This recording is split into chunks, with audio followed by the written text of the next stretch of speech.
और ओबीसी के लोगों को कहूँगा कि अब समय आ गया है कि आप लोग बोलो कि हम हिंदू नहीं हैं, क्योंकि जब तक राम नाम जपते रहोगे जब तक ये रिजर्वेशन देने वाले नहीं हैं।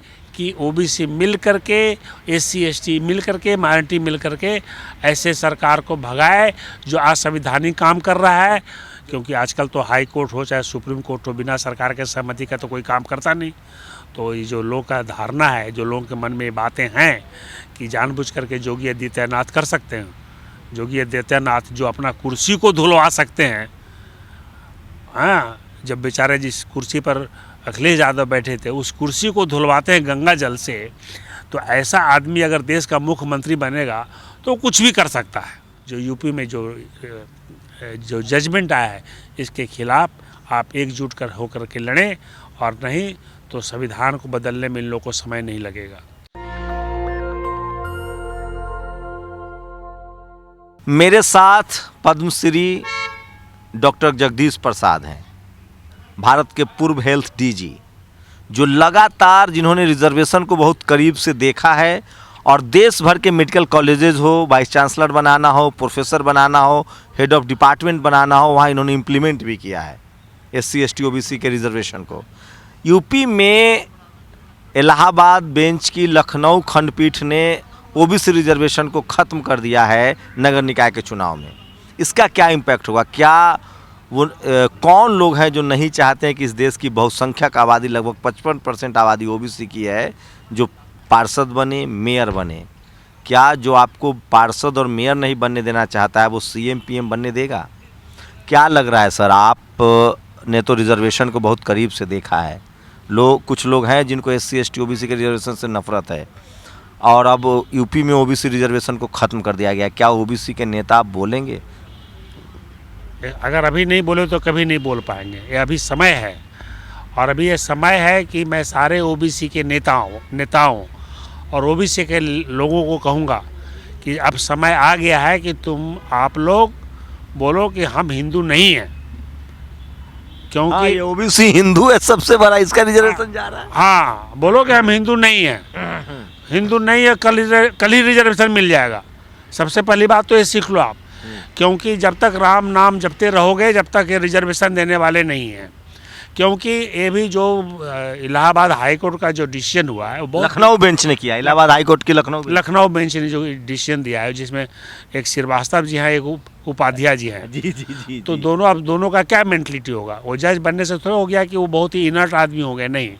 आखिर में बाबा साहब ने कहा था, जब बाबा साहब को कहा गया कि चीफ जस्टिस को दे दिया जाए जजों के चुनने के लिए, तो जब बाबा साहब ने एक लाइन कहा था कि चीफ जस्टिस भी एक आदमी है और उसमें भी एक वीकनेस हो सकता है, राग द्वेष हो सकता है। हाँ, इसीलिए कभी भी एक आदमी को हम नहीं दे सकते हैं जजों को चुनने के लिए। और तभी ये सिस्टम जो है आया था कि कॉलेजियम सिस्टम या जो भी सिस्टम बाद में बना, तो उस सिस्टम को बाबा साहब भी एग्री नहीं हुए।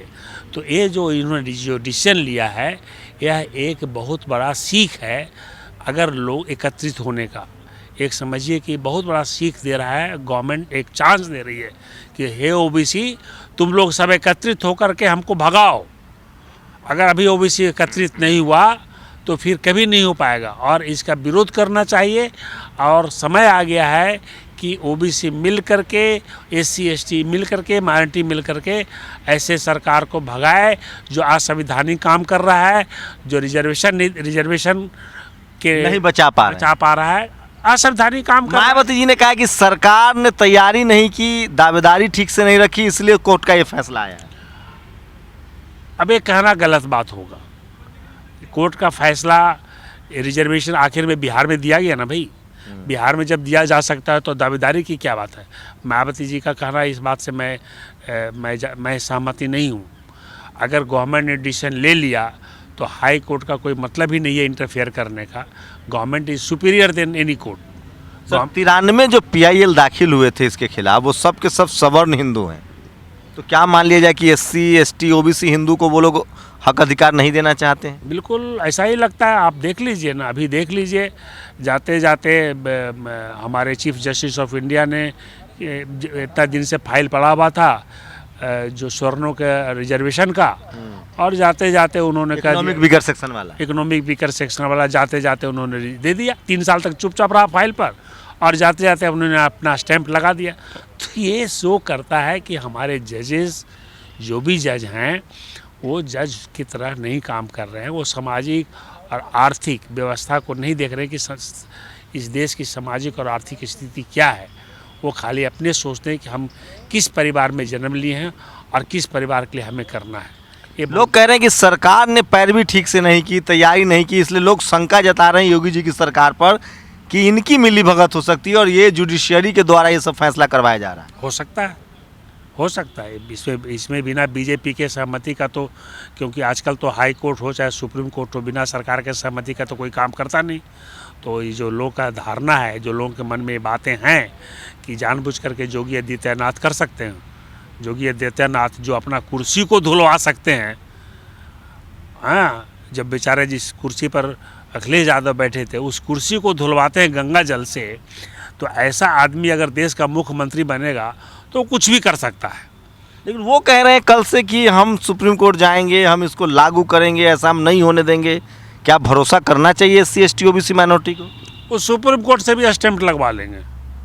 वो इतना पावरफुल आदमी है योगी आदित्यनाथ कि सुप्रीम कोर्ट से भी मोहर लगा लेंगे। क्योंकि आपको याद होगा एक बार सेंट्रल गवर्नमेंट उनको नहीं चाहती थी, हटाना चाहती थी, लेकिन ऐसा तिकड़म लगाया कि उनको रखना पड़ा। तो इसलिए योगी आदित्यनाथ पर विश्वास करना मुश्किल है, क्योंकि मैंने यूपी में देखा है, यूपी में उन्होंने त्राही त्राही मचा रखा है, OBC पर, शेड्यूल कास्ट पर, माइनॉरिटी पर त्राही त्राही मचा रखा है। वहाँ पर तो हमें नहीं लगता कि कोई किसी तरह का डेमोक्रेसी नाम का कोई चीज़ है। क्या लगता है पॉलिटिकल लीडरशिप की अब चुप्पी टूटेगी जो SC ST OBC माइनॉरिटी के नेता हैं? लोग, अखिलेश यादव ने कहा है कि अब पहले OBC की बारी आई है, अब SC ST की भी बारी आएगी अगर एकजुट नहीं हुए तो। ये अखिलेश जी का कहना सही है, लेकिन अखिलेश जी को भी मैं कहूँगा कि आप अभी यूपी के अच्छे नेता हैं, क्योंकि बहन जी चुप्पी शादी हुई है, तो इसलिए बहन जी के बारे में कुछ नहीं बोल सकते। तो यूपी में आप बहुजनों का नेता हैं, तो अखिलेश जी से मेरा अनुरोध रहेगा कि अभी आप सबको लेकर के चलें, शेड्यूल कास्ट को मिलाएं, शेड्यूल ट्राइब को मिलाएं, माइनॉरिटी को मिलाएं, और OBC को, सारे OBC को, खास करके नॉन यादव OBC, उसको आप मिलाएं, उसको अपना जो भी उनका काम हो, उनका काम प्रायोरिटी पर करें, तभी आपके बस में आएगा। क्योंकि नॉन यादव OBC को लेकर के ही बीजेपी जीत रही है। तो अगर उसको रोकना है तो नॉन OBC यादव को आपको एक मतलब उनको अधिकार दिलाना पड़ेगा, उनको संतावना दिलानी पड़ेगी कि हम तुम लोग का भी रक्षक हैं। कैसे देखते हैं आप हेल्थ DG रहे हैं, रिजर्वेशन के मामले में लोग तरह तरह का रंगा लगाते हैं, क्योंकि आपने कई बार कानूनी दायरे में रहकर, संवैधानिक दायरे में रहकर संवैधानिक हिस्सेदारी को आगे बढ़ाया। जिसकी जो हक बन रहा था आपने मतलब प्रोफेसर्स बनाए, प्रिंसिपल्स बनाए। तो किस तरह से रंगा लगाते हैं लोग, खासकर रिजर्वेशन वाले मामले में?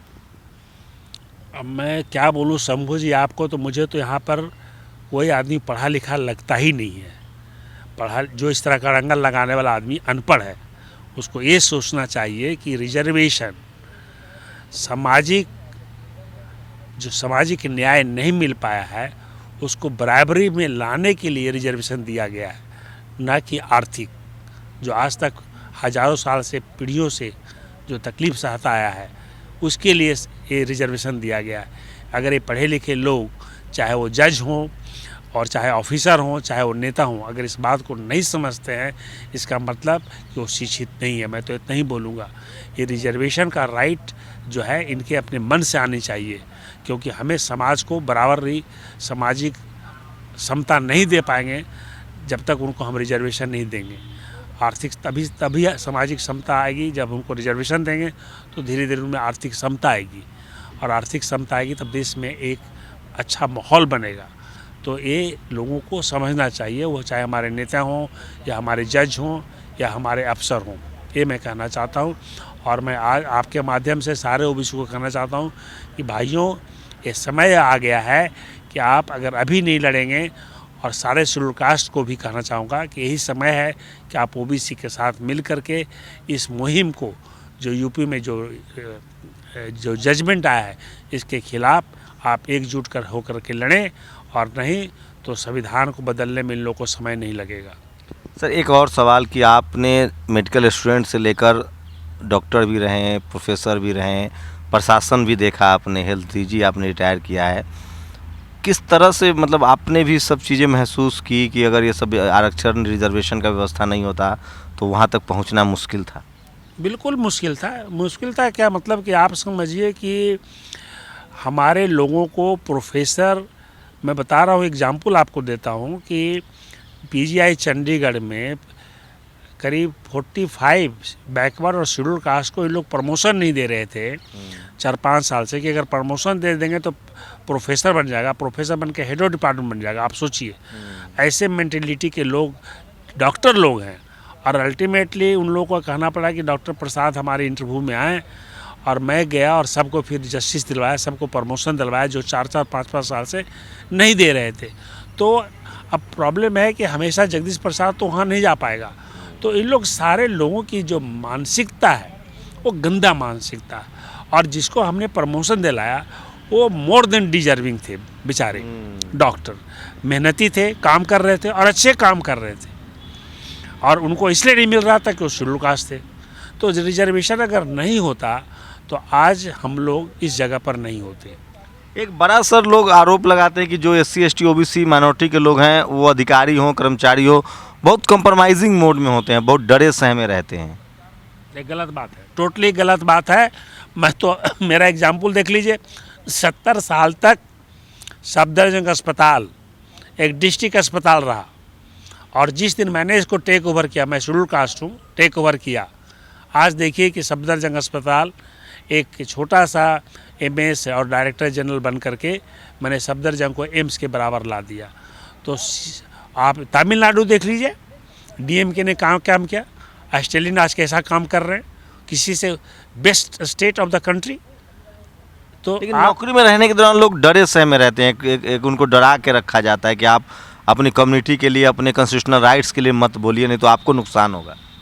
ये तो डर तो पैदा करता है ये लोग, लेकिन अब डरने से काम तो चलेगा नहीं। अब समय आ गया कि जागो भैया, शिक्षित बनो, डरो मत। जब तक डरते रहोगे तो कोई फ़ायदा तो करने वाला है नहीं, इसलिए आपको अपने आप को तैयार करना पड़ेगा लड़ने के लिए। एक डर की भावना लोगों ने शुरू से, अब सदियों से सोचिए ना, सदियों से दबा के रखा है, तो उठने में समय तो लगेगा ही। 70 साल तो कुछ नहीं है, फिर भी हम लोग आगे आए हैं, लेकिन बहुत ही आगे आने की ज़रूरत है, और ख़ास करके हमारा लोगों को शिक्षित होना ज़रूरी है। एक और सवाल से, बस आखिरी सवाल, कि मुझे हज़ारों लोग से मैं मिलता हूँ, ब्यूरोक्रेट्स, डॉक्टर, इंजीनियर जो गवर्नमेंट सेक्टर में हैं, क्या मैसेज देंगे? आपने भी एक लंबी लड़ाई लड़ी है, तमाम ब्रेकर्स को पार किया है, और नेशनल दस्तक को तमाम दुनिया भर में पढ़े लिखे इंटेलेक्चुअल्स देख रहे हैं बहुजन समाज के, उनको क्या कहेंगे? कैसे वो डर को भी कंट्रोल करे, नौकरी भी करनी है और सोशल कंट्रीब्यूशन भी करना है, पे बैक टू सोसाइटी भी करना है? मैं कहूँगा कि प्राकृतिक ने हमें एक ही जन्म दिया है, और इस जन्म को अगर हम डर कर जीते हैं तो इसका मतलब जिंदा रह करके भी हम मरे हुए हैं। मैं अपने समाज से कहूँगा कि अपने में हिम्मत रखिए, और जिस समाज में पैदा लिए हैं उस समाज के लिए आप लड़िए, और किसी से घबराइए मत, और अपने बच्चों को शिक्षित करिए। सबसे बड़ी बात है, अपने बच्चे को इस काबिल बना दीजिए कि उसके सामने बड़े बड़े लोग, स्वर्ण लोग भी बराबरी तुलना ना कर पाए। ये मैं चाहूँगा, और आप लोग शिक्षित होकर के संगठित हों। मैं बाबा साहब का वर्ड दोहराता हूँ, क्योंकि मैंने बाबा साहब ने एक ऐसा 3 वर्ड बोल दिया जो आज भी लागू होता है, और आज तो बहुत बिल्कुल लागू होता है कि शिक्षित होइए, संगठित होइए और संघर्ष करिए। तो मैं अपने लोगों को, सारे लोगों को, कि समय आ गया है कि आप अपने आप को शिक्षित करें, डरे नहीं, संगठित हों, और इस मुहिम में संघर्ष करें कि संविधान, बाबा साहब का बनाया हुआ संविधान जो सामाजिक और आर्थिक समता लाने की कोशिश कर रही है, और कुछ लोग इसको रोकने की कोशिश कर रहे हैं, उससे इसको निवारण करें। तो सोचिए, अगर जगदीश प्रसाद जी किसी और कम्युनिटी में होते तो वो किसी बड़े पद पर होते। बहुजन समाज, सोचिए, इन्होंने एक गरीब परिवार में से आते हैं, शेड्यूल कास्ट थे, एम्स में पढ़ाई की, और डॉक्टर बने, प्रोफेसर बने, हेल्थ डायरेक्टर बने, प्रशासनिक अमला पूरा चलाया, पद्मश्री हैं, भारत के बड़े डॉक्टरों में से जिन्होंने दिल का सबसे ज़्यादा ऑपरेशन किया है। एक ऐतिहासिक फैसला भी इन्होंने किया सफदरजंग में रहते हुए कि गरीब जो मरीज आते थे उनके लिए कुछ प्रावधान करवाया था आपने, फ्री करा दिया। हार्ट सर्जरी को वहाँ फ्री करा दिया। वहाँ पर हार्ट सर्जरी के कोई भी पेशेंट मरीज चला जाए उन्हें कोई पैसा देना नहीं है। और तो और मेरे सारे एम्स में मैंने 200 पॉइंट रोस्टर लगवा दिया। पूरे देश के जितने एम्स बने हुए थे, जितने एम्स बने हैं सब में मैंने लगवा दिया, ताकि हमारे बैकवर्ड कम्युनिटी और शेड्यूल कास्ट कम्युनिटी के रिजर्वेशन हर डिपार्टमेंट में मिल सके। आपको नहीं लगता है कि जिस शख्स ने समाज के लिए इतनी लड़ाइयाँ लड़ी हो, जो इतने बड़े पदे पर पहुँचे हों, उनको सोशली और पॉलिटिकली अप्रिसिएट करना चाहिए उनको? अगर डॉक्टर जगदीश प्रसाद किसी और बड़े ओहदे पर होंगे तो समाज का ज़्यादा भला होगा। इन्होंने शिखर भी देखा है और शून्य से संघर्ष भी किया है। सोचिए, पद्मश्री हैं, हेल्थ डीजी रहे हैं और बहुजन समाज के लिए इन्होंने एक नया रास्ता खोला है। मैं इसलिए कोशिश करता हूँ, नेशनल दस्तक की कोशिश होती है कि बहुजन समाज के जो ऐसे तमाम नायाब लोग हैं जिनका जीवन एक संघर्ष रहा और जिन्होंने पे बैक टू सोसाइटी किया है, उनसे आपको रूबरू कराया जाए। अपने मन से बेधड़क डर निकालिए और अपने संवैधानिक अधिकारों के लिए सचेत होइए। फिलहाल खबर यही है कि यूपी में ओबीसी का, जिसकी आबादी 55% कहा जाता है, उसका रिजर्वेशन जो है नगर निकाय चुनाव में ख़त्म कर दिया गया है। आप लोग अपनी प्रतिक्रिया जरूर दीजिए। कैमरा आशीष के साथ शंभू कुमार सिंह, नेशनल दस्तक, दिल्ली। नेशनल दस्तक की आपसे गुजारिश है कि अगर इसको बचाना चाहते हैं तो नेशनल दस्तक को सब्सक्राइब करने के लिए रेड कलर के सब्सक्राइब बटन को दबाएं, फिर बेल आइकन की घंटी दबाएं। नेशनल दस्तक को बचाने के लिए बहुत ज़रूरी है कि हर खबर को शेयर करें, लाइक करें, कमेंट जरूर करें।